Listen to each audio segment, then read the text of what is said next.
Assalamualaikum warahmatullahi wabarakatuh. Pandemi COVID-19 yang terjadi saat ini sangat mengkhawatirkan.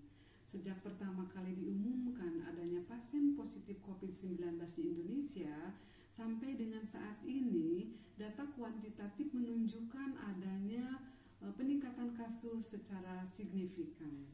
Menurut juru bicara pandemi COVID-19 Bapak Ahmad Yuryanto, sampai dengan saat ini Jumat tanggal 3 April 2020, jumlah kasus positif COVID-19 sebanyak 1.986 dengan data sembuh 134, kemudian data meninggal 181.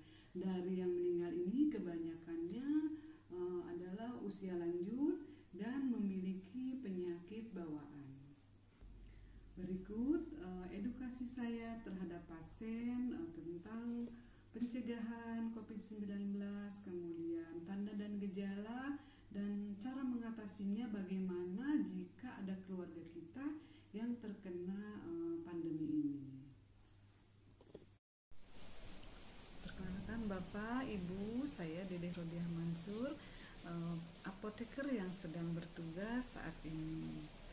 Maaf, apakah Bapak dan Ibu sudah mengetahui tentang pencegahan, tanda atau gejala yang harus diwaspadai, dan apa yang harus kita lakukan jika ada keluarga kita yang terkena pandemi ini?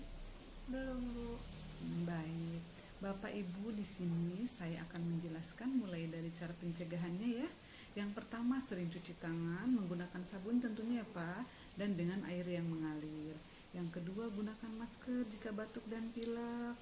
Lalu konsumsi gizi seimbang, perbanyak sayur dan buah-buahan. Kemudian hati-hati kontak dengan hewan, rajin berolahraga, dan istirahat yang cukup.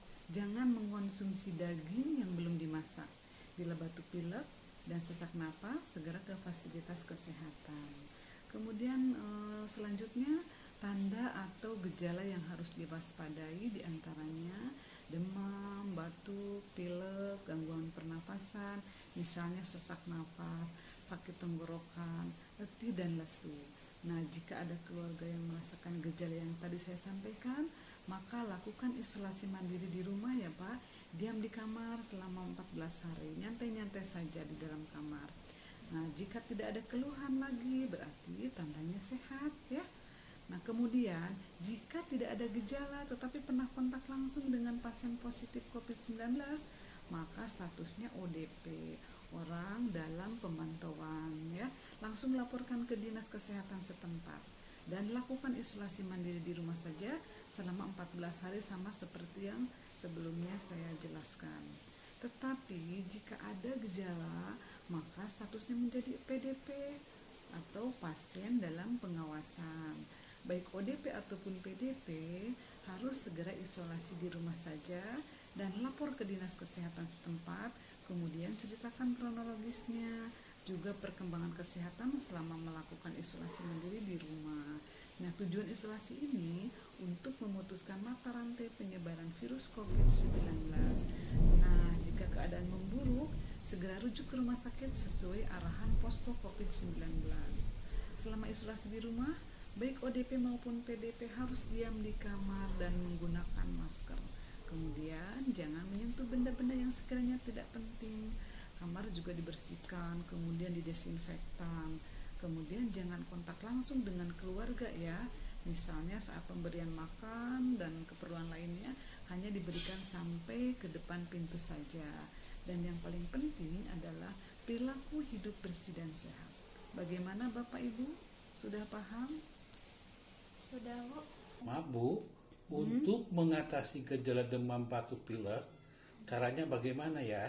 Oh iya, untuk mengatasi gejala demam, batuk, pilek, cukup berikan paracetamol saja. Kemudian untuk obat batuknya, kalau boleh saya sarankan, ini saja Bapak bikin air jahe ya. Caranya Bapak atau Ibu ambil sebesar ibu jari jahe ya. Kemudian cuci bersih dengan air mengalir, lalu digeprek ya, kemudian masukkan ke dalam cangkir. Nah, tambahkan air mendidih, tutup sampai nanti air jahenya hangat. Sesudah air jahenya hangat, boleh ditambahkan madu lalu diminum ya, lakukan sehari 2 kali. Untuk resep yang kedua, kalau ibu bapak punya balita, boleh dengan memberikan air jeruk nipis ya. Ambil 1 sendok air jeruk nipis, kemudian tambahkan 1 sendok kecap, diaduk diminumkan ya. Nah, bila tidak sembuh juga, baru silahkan kunjungi ke fasilitas kesehatan terdekat ya. Jangan lupa berikan suplemen agar imunitasnya keluar. Oke, Ya. Bu. Ada lagi yang mau ditanyakan? Kalau chloroquine dan Avigan itu bisa digunakan untuk pasien COVID-19 nggak ya, Bu? Oh iya, untuk penggunaan kloroquine dan Avigan saat ini untuk COVID-19 ya masih menjadi perdebatan ya. Setahu saya sih cuma kasus ringan sampai sedang saja. Kalau untuk kasus berat belum bisa. Nah, negara yang sudah biasa menggunakan obat ini adalah negara Jepang. Untuk treatment influenza biasanya ya, karena virus influenza itu kan sama virus RNA. Maka kedua obat itu bisa digunakan ya. Mungkin itu saja Ibu. Jangan lupa bahagia ya. Dan jangan stres, karena stres bisa menurunkan imunitas. Yang terpenting jangan lupa berdoa sebelum dan sesudah beraktivitas. Oke Ibu? Oke, Bu, baik. Terima kasih ya. Ya, sama-sama. Sekian edukasi yang saya lakukan tentang COVID-19. Mudah-mudahan bermanfaat. Mohon maaf bila banyak kekurangan. Wabillahi taufik wal hidayah. Wassalamualaikum warahmatullahi wabarakatuh.